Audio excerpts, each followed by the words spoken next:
Hello students, कैसे हो आप सभी। आई होप कि आप सभी अच्छे होंगे। दोस्तों, न्यू एजुकेशन पॉलिसी यानी नई शिक्षा नीति आप सभी को पता ही है कि कल शाम ये बात रिलीज हुई है और ये लगभग 35 सालों के बाद बदली गई है। तो इसी बदली हुई शिक्षा प्रारूप से क्या हमारी फ्यूचर पर कोई इफेक्ट पड़ेगा, वो सभी एस्पिरेंट्स जो नीट के हैं, जेई के हैं, उनके लिए क्या चेंजेज हुए हैं, कैसे आप एक नॉर्मल स्टूडेंट्स और एक गांव के स्टूडेंट्स यानी एक गरीब स्टूडेंट डॉक्टर बन सकते हैं, इन सभी पे हम बात करेंगे। इसलिए इस वीडियो को लास्ट तक जरूर देखिएगा क्योंकि ये आप लोगों के लिए बहुत ही नॉलेजेबल और इन्फॉर्मेटिव होगी। चलिए स्टार्ट करते हैं। सबसे पहली बात, अब तक जो हमारी शिक्षा नीति थी वो बहुत पुरानी हुआ करती थी, यानी 35 साल पहले जो शिक्षा प्रणाली बनाई गई थी उसी को हम फॉलो करते थे। अब 10+2 करने के बाद जो कुछ करते थे और स्टार्टिंग पीरियड में यानी जब हम लोग प्ले ग्रुप में होते थे तो बड़ा सा बैग और ढेर सारी किताबें ऐसा कुछ हुआ करता था। लेकिन अभी क्या है, बिल्कुल चेंज कर दिया गया है। नए बच्चे जो एडमिशन लेंगे उनके लिए काफ़ी रिलैक्सेशन सिलेबस होगा और उनके इंटरेस्ट को ध्यान में रखते हुए चीज़ों को मैनेज किया गया है। तो अब क्या होगा, कोई बच्चा गांव में पढ़े या शहर में पढ़े, दोनों को सेम एटमॉस्फेयर मिलेगा, सेम सिलेबस मिलेगा और सेम एजुकेशन क्वालिटी मिलेगी। इसके लिए भारत सरकार ने नया नियम बनाया है। अब हम बताते हैं कि स्टार्टिंग क्या होगा। पहले क्या था कि आपका सिलेबस 10 तक जो होता था एक जैसा होता था, फिर आप फर्स्ट ईयर से साइंस, आर्ट्स या कॉमर्स स्ट्रीम में डिवाइड होते थे। लेकिन अब इन चीज़ों में भी बदलाव किया गया है और इसे 4 पार्ट्स में डिवाइड किया गया है। यानी एक पहला 5 ईयर का, फिर 3 ईयर का, फिर 3 ईयर का, फिर 4 ईयर का।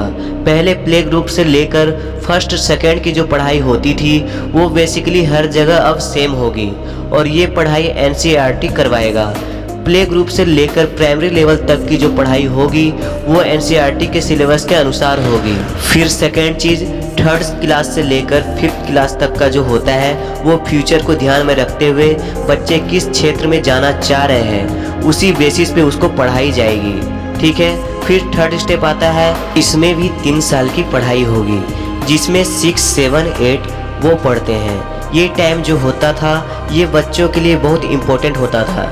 इसे गवर्नमेंट ने बिल्कुल चेंज कर रखा है। सिलेबस वही एनसीईआरटी रहेगा, लेकिन जो बच्चे, जैसे किसी बच्चे को इंटरेस्ट इंजीनियरिंग के लिए था, किसी का आर्ट्स में था और किसी का स्पेशल फील्ड में था, तो अब कोडिंग फैसिलिटी, जैसे चाइना में देखो छोटे छोटे बच्चे नई नई खोजें करते हैं, नए नए एंटीवायरस क्रिएट करते हैं, तो सेम पॉलिसी अभी इंडिया में भी स्टार्ट होने जा रही है ताकि बच्चों को स्किल डेवलप प्राइमरी स्कूल से ही हो पाए।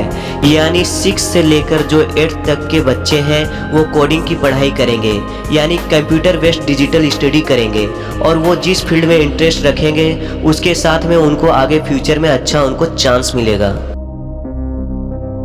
अब 4th पार्ट में 8 के बाद जो सिस्टम स्टार्ट होता है उसके बाद बोर्ड स्टार्ट हो जाते हैं, 9, 10, फर्स्ट ईयर और 12th। तो यहाँ पर बिल्कुल और चेंजेस कर दिए गए हैं। अभी तक आपके 9th के exam, high school exam, first year exam और 12th एग्ज़ाम ईयरली होते थे, यानी आपके जो मार्क्स आते थे वो ईयरली दिए जाते थे एनसीईआरटी पैटर्न पे।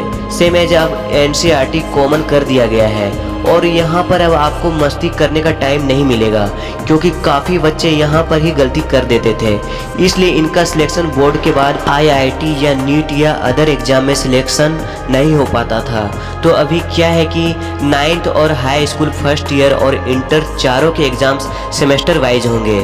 आपने 6th मंथ सेमेस्टर दिया, फिर आपका वो सिलेबस खत्म, फिर नया, फिर दिया, फिर खत्म। तो ऐसे ही अब बोर्ड्स के मार्क्स ज़्यादा इम्पोर्टेंट नहीं होंगे क्योंकि अब वो बच्चे आगे बढ़ेंगे जिनके पास टैलेंट होगा। अब रटी रटाई विद्याएं काम नहीं आएगी। जैसे कि बहुत सारे फॉरेन कंट्री के बच्चे प्राइमरी स्कूल से ही नई नई इन्वेंशन करने लगते हैं, वैसे ही आप लोगों को अभी से फ्यूचर में कुछ अच्छा करने का प्रयास करना होगा। एक और चीज़, कई बार होता था कि हमारे यहाँ 3 स्ट्रीम होती थी, साइंस, कॉमर्स और आर्ट्स। तो अब ये बदल गया है। अगर आप आर्ट्स से हैं बट आप चाहते हैं बायोलॉजी पढ़ना तो आप बायोलॉजी पढ़ सकते हैं। अगर आप कॉमर्स से हैं तो आप चाहते हैं कि आर्ट्स की पढ़ाई करें तो वो भी आप कर सकते हैं। कुछ एक ग्रुप दिए होंगे आपको, 5 सब्जेक्ट इंटर में यानी 10+2 में पूरे करने हैं तो वो कर सकते हैं। आर्ट्स के साथ में कॉमर्स की पढ़ाई और कॉमर्स के साथ में आर्ट्स की पढ़ाई। आर्ट्स के साथ में साइंस की पढ़ाई, यानी अब सभी सिस्टम को इक्वल कर दिया गया है। यानी आप अपने इंटरेस्ट के अकॉर्डिंग जिसमें इस्टेब्लिश कर पाएँ वो सब्जेक्ट्स को सिलेक्ट कर सकते हैं। एक और चीज़ आई है, बहुत से बच्चे थे जिनके बोर्ड्स के मार्क्स कम आते थे और उनका जो सिलेक्शन मेरिट बेसिस पे कॉलेजेस करते थे तो उनका एडमिशन वहाँ नहीं हो पाता था। तो अब एक और बड़ा चेंज हुआ है कि अब CAT exam means common aptitude test के बाद वो कॉलेज का एंट्रेंस देंगे। अगर उनके मार्क्स मेरिट वाले बच्चों से ज़्यादा आते हैं तो उस कंडीशन में उनको सीट प्रिस्क्राइब की जाएगी। तो ये चीज़ें आपके लिए काफ़ी हेल्पफुल होने वाली हैं। तो अब इस पूरे मैटर का आईआईटी और नीट एस्पिरेंट्स पर क्या प्रभाव पड़ेगा, तो आइए आप लोगों को बताते हैं। जैसा कि आप लोगों को पता ही है कि आईआईटी और नीट ऐसी चीज़ें हैं जिसकी प्रिपरेशन बच्चे 9th और 10th क्लास से ही स्टार्ट कर देते हैं। कई बार क्या होता था कि जब हम साल भर पढ़ाई नहीं कर पाते थे तो एग्ज़ाम टाइम में पढ़ाई करके एंट्रेंस टेस्ट देते थे, लेकिन उस टाइम हम लोगों का सिलेक्शन नहीं हो पाता था। अब क्या होगा कि आपको साल में 2 एग्ज़ाम देना होगा, सेमेस्टर एग्ज़ाम देना होगा। तो सेमेस्टर के चक्कर में आपको लगातार पढ़ते रहना होगा।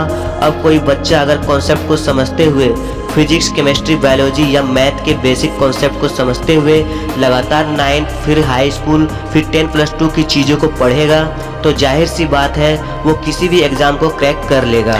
एक और चीज़ है, जैसे मान लो आपकी नीट में सिलेक्शन हो जाती है और 1-2 साल पढ़ाई करने के बाद आप किसी कारणवश पढ़ाई पूरा नहीं कर पा रहे हैं तो आप बीच में पढ़ाई छोड़कर उसको बाद में भी कंटिन्यू कर सकते हैं।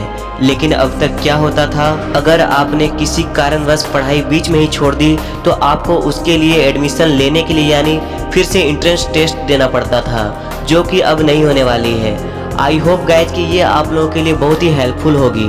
गाइज अगर ये वीडियो आपको नॉलेजेबल लगी होगी तो प्लीज़ एक लाइक ज़रूर करिएगा और अपनी राय कमेंट में ज़रूर बताइएगा।